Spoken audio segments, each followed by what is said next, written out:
সম্প্রতি এক সাক্ষাৎকারে ইরানের সর্বোচ্চ নেতা আয়াতুল্লাহ আলী খামেনিকে হত্যার প্রকাশ্য হুমকি দিয়েছেন ইসরায়েলের প্রধানমন্ত্রী বেনিয়ামিন নেতানিয়াহু। তিনি বলেন, তার হত্যাকাণ্ড সম্ভবত দুই দেশের মধ্যে দীর্ঘস্থায়ী উত্তেজনার অবসান ঘটাবে। এছাড়া মার্কিন প্রেসিডেন্ট ডোনাল্ড ট্রাম্পের মুখেও একই সুর। তিনি বলেছেন, খামেনি কোথায় লুকিয়ে আছেন তা তারা জানেন, কিন্তু এখনোই খামেনিকে হত্যা করবেন না। ট্রাম্প ও নেতানিয়াহু খামেনির উপর দোষ চাপাতে চাইলেও সারা বিশ্বই জানে ইসরায়েলই প্রথমে ইরানে হামলা চালিয়ে অসংখ্য মানুষ হত্যা করেছে। তার প্রতিবাদে পাল্টা আক্রমণ শুরু করে ইরান।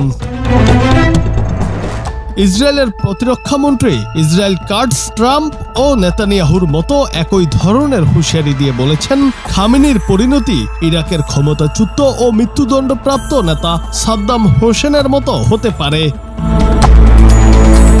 এদিকে ইরানে খামেনি যুগের পতন হলে প্রশ্ন উঠছে, তার উত্তরসূরি কে হবেন। ইরানি সংবাদ মাধ্যম ইরান ইন্টারন্যাশনাল এবং ভারতীয় সংবাদ মাধ্যম ইন্ডিয়া টুডে ও হিন্দুস্তান টাইমসের প্রতিবেদনে সম্ভাব্য কয়েকজনের ব্যাপারে আলোচনা করা হয়েছে।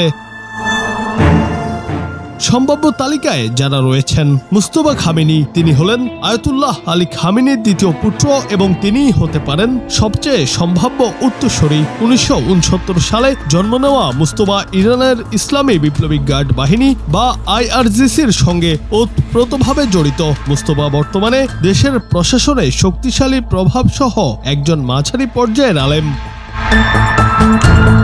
আলীরেজা আরাফি, তিনি খামেনির একজন অত্যন্ত বিশ্বস্ত সহযোগী। আরাফি বিশেষজ্ঞ পরিষদের ডেপুটি চেয়ারম্যান, গার্ডিয়ান কাউন্সিলের সদস্য এবং কোমে শুক্রবারের নামাজের নেতা সহ গুরুত্বপূর্ণ পদে রয়েছেন। ইরানের ক্ষমতা কাঠামো সম্পর্কে তার জ্ঞান ও বোঝাপড়া রয়েছে।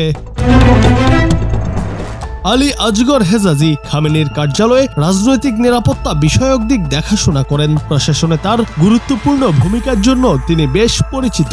এই নেতা ইরানের গোয়েন্দা পরিচালনার তত্ত্বাবধান করছেন এবং প্রতিরক্ষা ও কৌশলের ক্ষেত্রে সিদ্ধান্ত গ্রহণে অপরিবর্তনীয় ভূমিকা পালন করছেন।